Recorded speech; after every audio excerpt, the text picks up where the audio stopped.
Hello, আসসালামু আলাইকুম বন্ধুরা। মাইমিনশিপ ফুড অ্যান্ড কিচেনে সবাইকে আরও একবার স্বাগতম। বন্ধুরা, আজকে আমি হাজির হয়েছি কুরবানির মাংস দিয়ে বোনা খিচুড়ির রেসিপি। এই রান্নাটির জন্য আমি হাফ কেজি গরুর দুধ এবং হাফ কেজি কালো জিরা চাল ব্যবহার করেছি। তার সাথে নিয়েছি কিছু মুগ ডাল এবং মসুরি ডাল। প্রথমে আমি মাংসটা রান্নার জন্য একটি কড়াই চাপিয়ে তাতে তেল দিয়ে তেলে পেঁয়াজ, তেজপাতা, দারচিনি, এলাচ ভালো করে ভেজে নেব।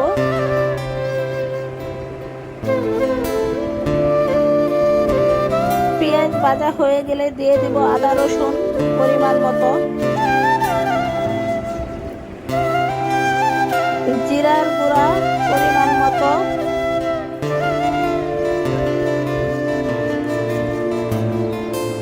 দিয়ে দিব হালকা পানি যেন মশলাগুলো পুড়ে না যায়। আর হ্যাঁ বন্ধুরা, যারা আপনারা আমার চ্যানেলে নতুন তারা প্লিজ আমার চ্যানেলটিকে এখনই একটু সাবস্ক্রাইব করে দেবেন। দিয়ে দিব লবণ পরিমাণ মতো, হলুদের গুঁড়া পরিমাণ মতো, ধনিয়ার গুঁড়া পরিমাণ মতো দিয়ে দিব,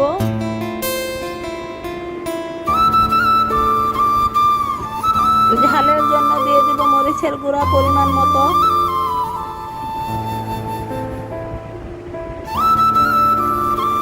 টেস্ট বাড়ানোর জন্য আমি এখানে রাঁধুনি গরম মশলার গুঁড়া অ্যাড করেছি। আপনারা চাইলে এটা স্কিপ করতে পারেন। সব মশলা একসাথে এখন ভালো করে কষিয়ে নিব নেড়েচেড়ে। মশলাটা কষানো হয়ে গেলে কেটে ধুয়ে রাখা মাংসগুলো দিয়ে দিব।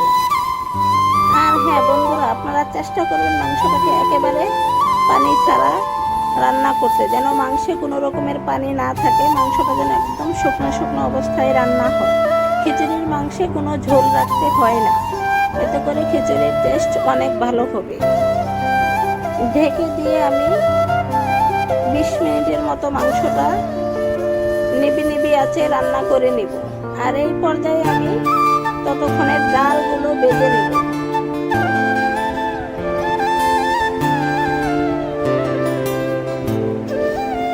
ডালগুলো ভাজা হয়ে গেলে ডাল চাল একসাথে ধুয়ে নিব।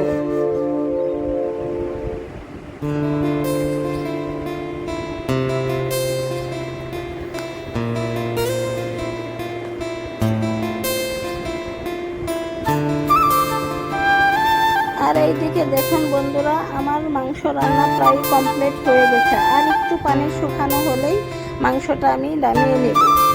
মাংসটা হয়ে গেছে, এখন মাংসটা নামিয়ে একটা কড়াই চাপিয়ে দিব চাল ভাজার জন্য। কড়াইটা দিয়ে একটু শুকিয়ে এলে দিয়ে দিব পেঁয়াজ কুচি,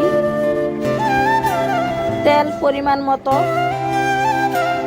2 টুকরো দারচিনি, দিয়ে দিব 2টা আস্তা তেজপাতা।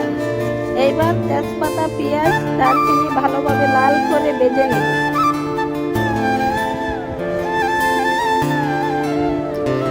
লাল হয়ে গেলে তাতে একটু আদা রসুন দিয়ে আর একটু ভেজে নিব। এই পর্যায়ে দিয়ে দিব ধুয়ে রাখা ডাল চাল। এখন ডাল এবং চালগুলো ভালো করে পেঁয়াজের সাথে ভেজে নেব।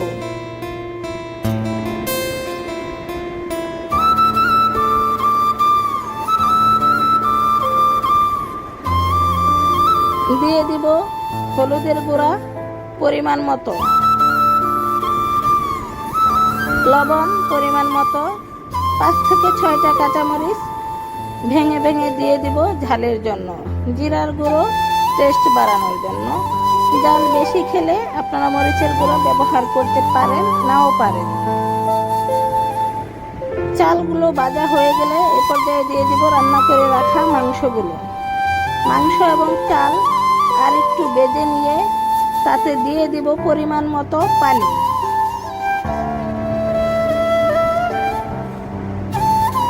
পরিমাণ মতো পানি দিয়ে ভালো করে বলক আসলে পাতিলটা আমি ঢেকে দিয়ে আস্তে আস্তে প্রায় 20 থেকে 25 মিনিট রান্না করে নেব। দেখুন বন্ধুরা, আমার খিচুড়িটা একদম পারফেক্ট হয়ে আসছে। ধৈর্য ধরে আমার ভিডিওটি দেখার জন্য সবাইকে অসংখ্য ধন্যবাদ। আল্লাহ হাফেজ। আবারও দেখা হবে নতুন ভিডিও নিয়ে, আমাদের সাথেই থাকুন।